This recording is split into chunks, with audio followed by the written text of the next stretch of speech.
भारत निपुण भारत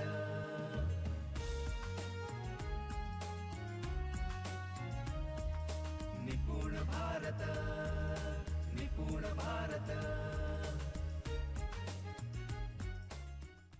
लेकिन कोई छोटी परीक्षा या टेस्ट लेने के बाद हाथ की उंगलियों पर गिने इतने ही बच्चों का परफॉर्मेंस अच्छा रहता था और फिर मेरे इतने प्रयत्न जाया हो गए क्या, या मेरे सिखाने में कुछ कमी रह गई क्या, इस विचार से मेरा मन दुखी होता था।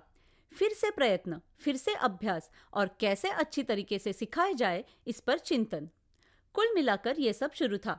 सारे के सारे बच्चों का सही मायने में सीखना नहीं हो पा रहा है, मतलब मुझसे ही कुछ गलती हो रही है। ये समझने के बाद भी पारंपरिक पद्धति से सिखाने के जाली में फंसकर कहाँ गलती हो रही है, कहाँ अंतर पड़ रहा है, ये मुझे समझ में नहीं आ रहा था। शिक्षण का सही अर्थ क्या है? बच्चों का शिक्षण सही मायने में होने के लिए मुझे मेरी मानसिकता में बदल करना आवश्यक है। ये मुझे वेद में आने के बाद पता चला। मेरे सिखाने से भी बच्चों का सीखना ज्यादा जरूरी है, ये सच्चाई मुझे वेद में आने के बाद पता चली। बच्चे एक दूसरे की मदद से रुचि से गति में सीखते हैं, ये मेरे ध्यान में आया। आह्वानों द्वारा बच्चों के सीखने की सक्रियता बढ़ती है, ये मुझे समझ में आ गया, और उसके द्वारा उनके सीखने की भी क्षमता में प्रगति होती है, ये मैं मानती हूँ।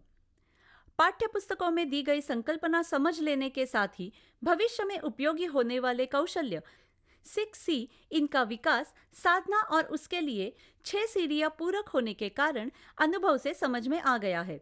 शिक्षक होने के कारण मेरी भूमिका एक नियोजक, व्यवस्थापक और नेतृत्व करना इस संदर्भ में कैसी है, ये मुझे अब समझ में आ रहा है। वेद में आने से पहले अपने काम का स्वरूप बताते हुए सुबोध जैन कहते हैं कि वेद में आने से पहले मैं एक पारंपरिक और कठोरता से सिखाने वाला शिक्षक था। मैं बहुत अच्छे से सिखाने का प्रयत्न करता था। सिखाते वक्त विविध प्रकार के अध्यापन पद्धति का मैं उपयोग करता था। कक्षा में अनुशासन को बहुत प्राधान्य था। कक्षा में सिखाते वक्त सब बच्चों ने मुझे ही देखना, मेरा ही सुनना, इस पर मेरा जोर रहता था। मेरी आवाज बहुत बड़ी होने के कारण पूरे स्कूल को मैं सिखा रहा हूँ, ये समझ में आ जाता था। बेसिक आते वक्त कोई भी बच्चे आपस में बात करने की हिम्मत नहीं कर पाते थे। किसी बच्चे का ध्यान नहीं है, ये समझ में आने पर मैं बहुत गुस्सा करता था और उसे दंड भी करता था। बहुत सारा काम करने के बाद भी मेरे कुछ ही विद्यार्थी सीख पा रहे थे और बहुत सारे नहीं सीख पा रहे थे। ये ली हुई परीक्षा या टेस्ट के बाद मेरे समझ में आता था। उस वक्त मेरी बहुत चिड़चिड़ाहट होती थी। इतना काम करने के बाद भी बच्चों को ये समझ में क्यों नहीं आ रहा, ये सोचकर मुझे बहुत उदास लगता था। मैं कितना अच्छा सिखाता हूँ, इतने से ही मैं खुश रहता था। मेरे सहकारी और अधिकारी, इनको मैं अच्छे से सिखाता हूँ, ये मालूम था। वो भी मेरे सिखाने की प्रशंसा करते थे, लेकिन मन ही मन में मुझे मालूम था कि कक्षा के सभी बच्चे नहीं सीख पा रहे हैं और मन ही मन में मैं दुखी होता था। वेद में आने के बाद मैं बहुत अच्छा सिखाता हूँ, ये मेरा वृथा अभिमान गिर गया। मैं सिखाऊंगा नहीं तो बच्चे नहीं सीख पाएंगे। मैं नहीं रहूंगा तो बच्चों का क्या होगा। मैं सिखाऊंगा तभी बच्चे सीखेंगे। इन धारणाओं की जगह मेरे सिखाए बगैर भी बच्चे अच्छे से सीख ले लेते हैं, इस धारणा ने ले ली। मेरे सिखाने के बाद ही बच्चे अच्छे से सीख सकते हैं, ऐसा कुछ नहीं, ऐसा मेरा दृढ़ विश्वास हो गया। वो मेरे मदद के बगैर सीखते हैं, तब उनके सीखने की गति बहुत ज्यादा होती है। इसकी प्रचिति मुझे वेद में आने के बाद पता चली।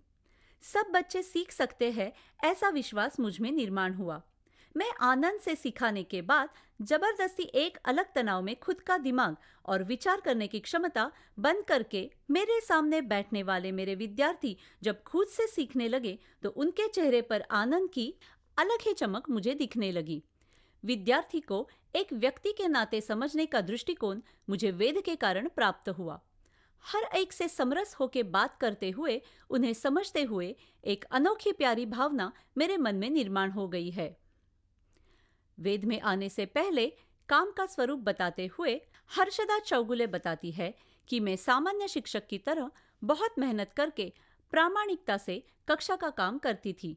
100% यश मुझे मिला ऐसा मैं नहीं कह सकती, लेकिन जब से मैं वेद में शामिल हो गई हूँ तब से मेरे विद्यार्थी खुद से सीख रहे हैं। इस बात पर मैंने मेरा ध्यान केंद्रित किया है और अब मेरे श्रम कम हो गए हैं। वेद के साथ जुड़ने के कारण शिक्षक कैसा होना चाहिए, बच्चा खुद से सीख सकता है, इस बात पर मैं विचार करती हूँ और अब मेरी मेहनत कम हो गई है। मेरा काम आधा हो गया है, परिणाम दुगना हो गया है और मेरा आनंद तिगुना हो गया है।